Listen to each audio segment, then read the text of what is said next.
honestly, I follow Haley right back. So, this is a nice night for both of us meeting each other. Alrighty. Well, I love puns. And I kind of tell puns for a living, but I won't slip too many in there. Not too many. Those of you who grew up here, you probably might be familiar with that pelican. Slip, slop, slap. But I'm going to add, maybe you've heard about the new seek and slide. I'm going to add, so it's slip, slop, slap, seek the cause of sunscreen allergies. So that's what I'm going to talk to you about today. My sunscreen allergy, it's not great when you live in Australia and you're allergic to sunscreen. But this is my story. Can I just know, how many of you are scientists? Okay, bit of the crowd. You're all coming on a scientific journey with me today, where I'm going to sort of talk about the different questions that I ask as a scientist and kind of how I discovered that I was allergic to sunscreen and what I was actually allergic to. So first off, a little bit about the immune system. The immune system evolved to fight. That's what it's there for. It fights viruses, it fights bacteria, it fights parasites. So it's really great when it fights these things. But also, it can start to fight things that really aren't so harmful for you, like peanuts or pollen. Pollen is one that I get a lot. Or sunscreens. And when your immune system is fighting things that really are harmless, that's when we get allergies. So when we shouldn't really be fighting them, but our immune system's gearing up anyway. So I thought I'd give you a bit of an introduction to some of the heroes of your immune system. You've got lots of different types of cells in your immune system, and Marina studies certain types of immune cells. Unconventional T cells, which are like hipster T cells, and I love them. But we also have neutrophils, which are kind of like Spider-Man, because what they do is they send out like sticky webs and they trap bacteria. So if that's not what Spider-Man is, I don't know what is. So you've got the Spider-Man of the immune system. If you've got Pac-Man and they go around and they gobble up everything, or dead cells, I'll gobble that up, or that's a bacteria, I'll gobble that up too. So you've got Pac-Man that just goes around and mops everything up. And then you've got archers that send out very specific arrows. So they take their time, they carve their arrows, but they can shoot out really specific arrows to fight bacteria and viruses and all sorts of things. But what I'm really interested in are actually the same types of cells that Marina was into, T cells. And you've got different types of T cells in your immune system. They're kind of like the snipers. They take time, they set up, but then once they're ready to attack, they're really good at effectively eliminating their specific targets. So you've got some that are killers, and what they do is enforce quarantine. Now, you're probably very, very familiar with the idea of quarantine. But the idea of quarantine is that you stay away from everyone else. The idea of quarantine in your immune system is that you've got an infected cell, you kill it. Because if it's dead, it can't spread anything. So you've got killer T cells that are enforcing quarantine. You've also got helper T cells, which are kind of like the Superman of your immune system. They do everything. They sound the alarm, they coordinate your immune response, and they're really great at sort of getting everything together and orchestrating your entire immune attack. And you've also, very importantly, got regulatory T cells that sort of go, okay, that's enough now. And they calm everything down when it's time to calm down. So it's really great that we've got a balance of these things. But we've also got T cells that recognize, what they're recognizing, they're looking out for fats and oils, or specifically the scientific term of the small things inside fats and oils are lipids. So they're looking out for these tiny fats or tiny oils that are inside our cells or from bacteria, from viruses. That's what they're looking out for. But T cells are a little bit thick. They need these lipids or any of these things to be presented to them. And so because of that word, present, I've gone with present. Puns. So we have something called antigen-presenting cells, because they're presenting antigens, but for the purposes of this talk, it's Santa. Santa picks up these lipids and gift wraps them as a nice little present for the T cells. Because remember, the T cells are thick and they won't see lipids or anything else without them as presents. So these lipids are gift wrapped, and they're wrapped up in this nice little gift wrap called CD1A. So Santa takes up these lipids, wraps them up in a nice gift, and gives them to T cells.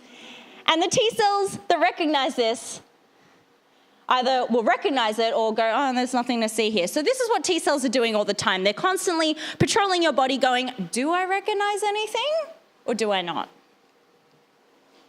And the T cells that specifically, I feel like I'm getting further and further away, the T cells that specifically recognize CD1A are called CD1A restricted T cells. Now, that is a mouthful, so I call them cat cells. It's not me who came up with that name, but I kind of like the fact that this cat studies cat cells. So that's me, cat. Now, I wanted to find some cat cells to study. So how do I do it? I make tools. I made a very specialized fishing rod or bait, and it's not one, but 4 presents stuck together, because the chances of a T cell or any cat cell finding it if there are 4 together are much higher than if it's just one. So you stick 4 together and you go out and you fish in the T cell pool. That's literally what it's called, the T cell pool. And so we've got all these different T cells in our body. T cells are great. You've got a few T cells that can fight tuberculosis, a few T cells that can fight HIV, a few T cells that can fight, any given thing, and a few T cells that can recognize gift-wrapped CD1A and lipids. So I give this bait to T cells, and if there are any cat cells out there in your T cell pool, they'll find it, and then I can study it. So once I'd realized that I could study these cat cells and I can fish them out from the T cell pool, I wanted to know, what do they do? What sort of superpowers do they have? Are they more like the killers? Are they more like Superman helper T cells? And so the way that we actually study this is looking inside the T cell, because every cell in your body is like a factory. It makes a certain number of different things inside it. So you can actually look at that inventory, look at what does this cell make, and that tells you a little bit about it. So if I think of it like a factory and I made an inventory, I go, okay, it makes this thing, it doesn't make this thing. I did that for the cat cells, and then I also did it for your standard T-man helper cells and the ninja killer T cells.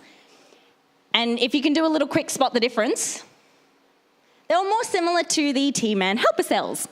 So I can dress this little guy up now. So cat cells are helpers. Their role is to orchestrate the immune response, send alarms, and sort of coordinate the whole attack, rather than to specifically go out and kill cells for quarantine. So really importantly, no matter what kind of T cell it is or what superpowers it has, T cells need to learn the difference between what's self and what's non-self, because you want it to attack things that aren't self. You want it to attack all bacteria, viruses. They don't belong here. They're not part of you. But you don't want it to attack your own body. So it's important that T cells undergo this education to learn the difference between what comes from you and what doesn't. So if we're thinking about cat cells that recognize lipids, so fats and oils specifically, you don't want it to recognize fats from your body. So this cat cell doesn't recognize it, and it doesn't respond. But you do want them to learn that fats and oils from bacteria look a little different, and you might notice that this time the shape fits a little better, and so they recognize it, and they are activated or they attack. But also there are things, like I said, that are usually harmless. They're not trying to hurt you, but if the shape's just right, they can recognize that too and be activated. So if you've ever touched poison ivy, you might be familiar with that idea that your immune system will attack it and you get a rash. So our T cells learn the difference, kinda. But sometimes the line's a little bit blurred. So, for example, when you get a bee sting or a wasp sting, what happens is the bee venom or the wasp venom, it gets inside your skin, and it breaks down your own skin oil. So usually you don't attack your skin oils, which is a good thing. But with this bee or wasp venom inside your skin, sort of cuts it and it changes it a little bit. So now Santa has picked up these lipids, these oils and those fats in their skin that don't quite look like yours. And so the cat cells are now charging. They're activated. They think there's something wrong. And they call on all the other immune cells because, remember, they're helpers, and so they sound the alarm. They call everyone else, and you get an allergy. And there are actually studies that have looked into why some people are more this sad person. And it's more because they have more cat cells. So with more cat cells, you have more things around that can actually attack. So there is sort of a correlation there. So why would we even react to lipids from ourselves? It all comes down to shape. So T cells, they have receptors or hands, and they go around trying to shake hands with everything, with all the Santas, and they try to see whether the shape fits. Now, if something's permissive, that means it's going to let the handshake happen. If I were to go and shake your hands and you were holding like a $2 coin, we'd probably still be able to put our hands around each other and sort of shake. And so I might go, oh, okay, that's a handshake. Ooh, time to get activated. But things that are non-permissive are bulky. So if I had this in my hand and came up to shake your hand, it probably wouldn't really work too well. The shape wouldn't fit, and I wouldn't be activated. I wouldn't really recognize that as a proper handshake. So it's sort of this that determines whether a T cell is going to react, if it's permissive, or not react, if the shape's not quite right. So this is the same for cat cells specifically. So permissive lipids tend to be small, and so the hand can come in, it can sort of shake hands with the Santa, and it gets activated. But with non-permissive, it's large, it's bulky, you don't get that handshake, and so they don't react. And even within this, you have some lipids that are preferred. So the difference between us holding with a coin in our hands versus if, like, I had super glue on my hands, or I had disgusting chewed up gum in my hands. Our hands would be stuck together for a little bit longer. So there are permissive things that really get the cat cells to react, all because of that handshake. So when these preferred lipids are presented or a present for cat cells, then the cat cells react. So just as a little bit of a summary of that basic immunology, lipids are picked up by Santa, they're wrapped up in CD1A, our little gift wrap, and then they're presented to cat cells. And if the shape is just right, the cat cell will be activated, it will react. Now, cat cells can turn against us. And just a little warning that if you don't want to see me with a massive rash on my face, you might want to just look away for a moment. So I studied these cells, and during my PhD, I had an allergic reaction to sunscreen. A normal person just would have never used it again, and that would be it. But, this is nerd night. I'm a nerd. I was like, oh, there are T cells involved. I want to know what's causing this. So I emailed the company and I asked them for a list of their ingredients. I was like, I'm an immunologist, please, can I study this? And so I became a detective and I was looking for different ingredients because I had used sunscreens from this company before. So I wanted to know, what were the different ingredients? What had changed? Why was I suddenly allergic to this? So again, a bit of spot the difference. There were 2 ingredients in this one on the right-hand side that I'd never used before. And I knew that this particular formulation of the sunscreen on the left, that was fine. So I was like, okay, it's one of these 2 things, probably. 2 different ingredients, and one of them had the right shape to fit into CD1A. What a coincidence.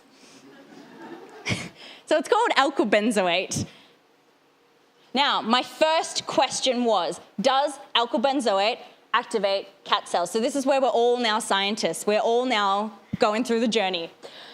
So it was $5 to get a bottle of alkyl benzoate from Amazon, so I bought alkyl benzoate.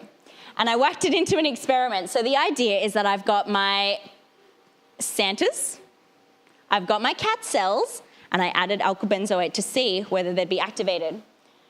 So I add the alkyl-benzoate, it's picked up by the Santas, and the cat cells were activated. Okay. All right. So yes, it does. But the question was, are the cat cells recognizing alkyl-benzoate, or are they recognizing something else? There could be a few things going on here.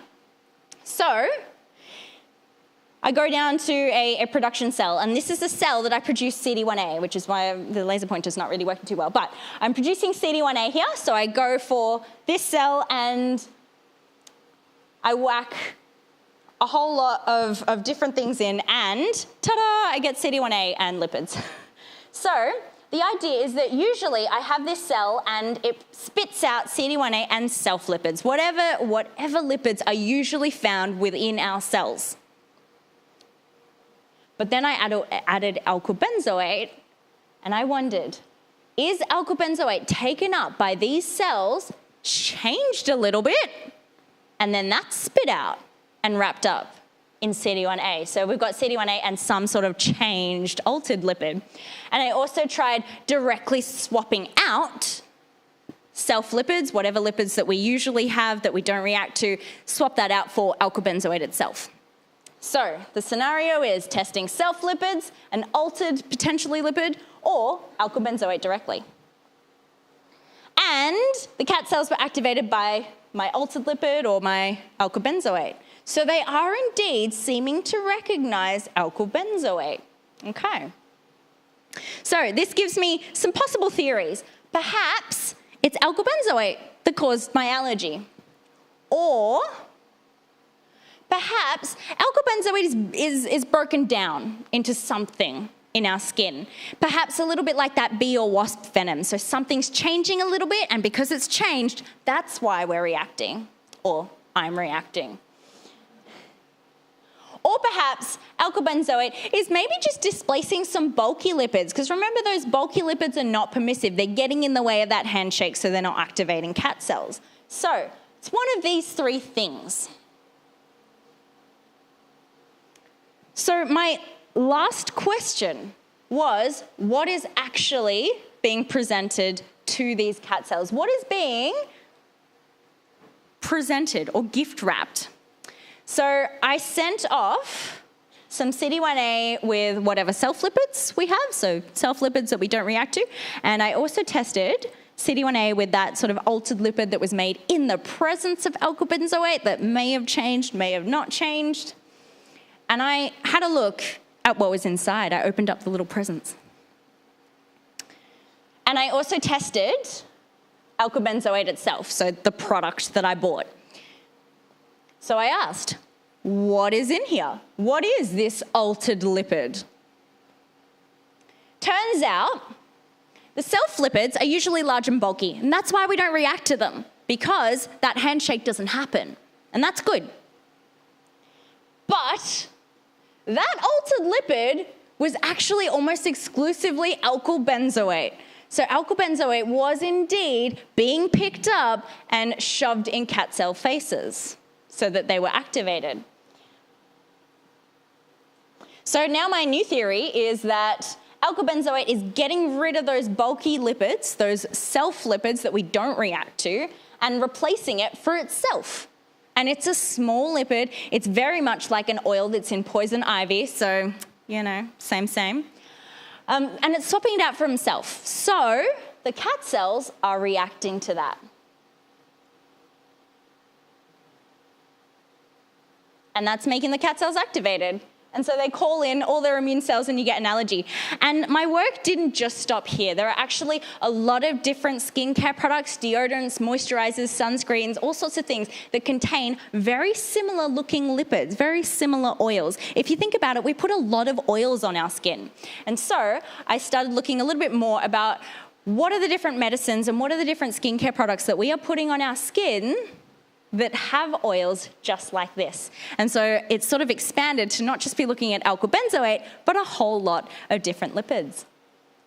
And it's really important to know why some of us are allergic and why others aren't, because it can be not great if you live in Australia and you're allergic to sunscreen, or if you need antibiotics and you're allergic to those medicines.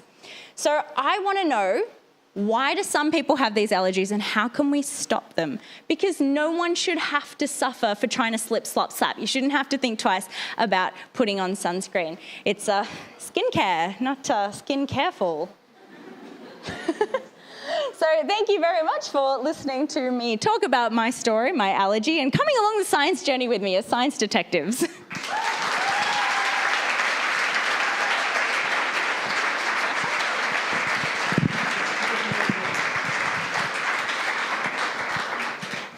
Hello, fellow scientists. We're all scientists. Questions? Yep, one right in front of me.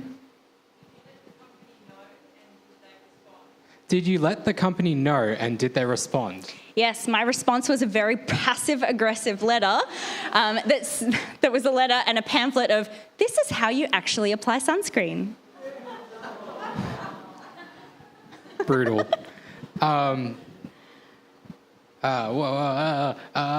Yes, one right here.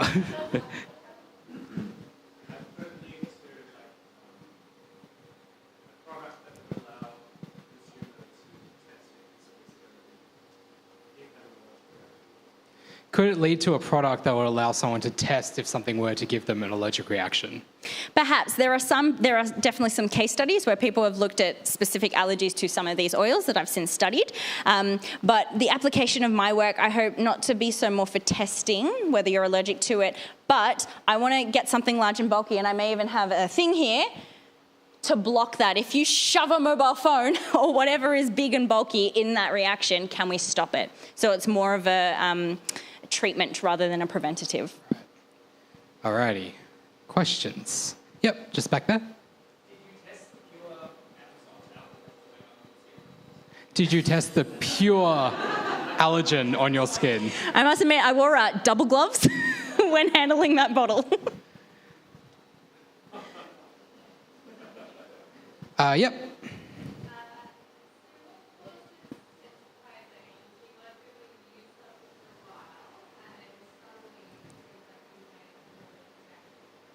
What causes like gradual sensitization to having an allergic reaction to something? Yeah, that's T cells' fault. So there are different types of allergies that people can have, and sometimes you know that you're allergic to something like the first time you use it, and other times you sort of build up, as you say, that sensitization. You build up that allergy. And that's actually how I knew it was a T cell allergy, because the first time I used the sunscreen, I was fine. But that's the time that I was training my T cells. This is a thing to fight. So that's how T cell allergies work. The first time you don't really respond because that's when your T cells are getting educated. And then it's the second time that you react, and perhaps the subsequent times it gets worse and worse. So it's more T cell responses that are kind of like that. You can train your T cells to not do that. There's some great work by Mimi Tang at the Murdoch Children's Research Institute that's going, if you have peanuts and bacteria, you're training your immune system that it's just a normal bacterial response. It'll go away. It'll be fine. It's not a big deal. It's not a massive allergy. So you can sort of tweak your immune system a little bit and manipulate it. She's thick, but she's learning. Right, one back here.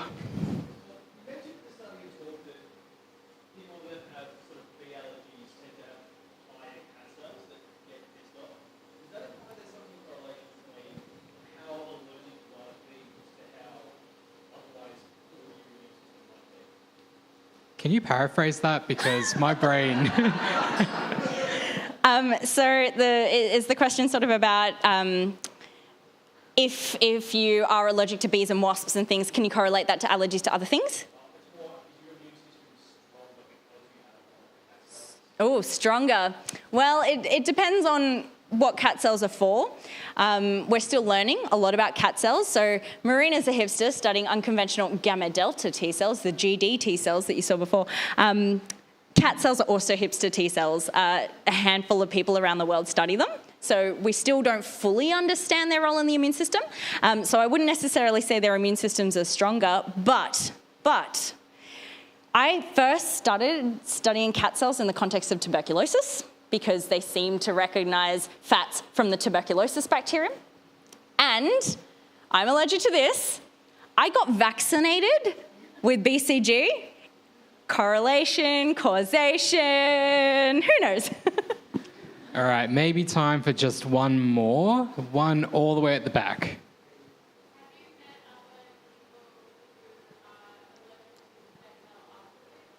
Have you met other people who are allergic to the same thing?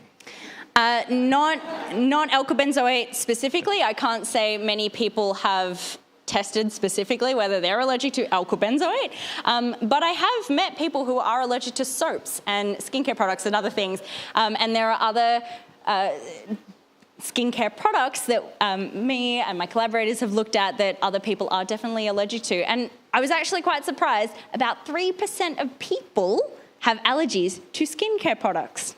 So there you go. I'm not alone. All right, that's probably all the questions we have time for, but Catriona will be around afterwards. Put your hands together.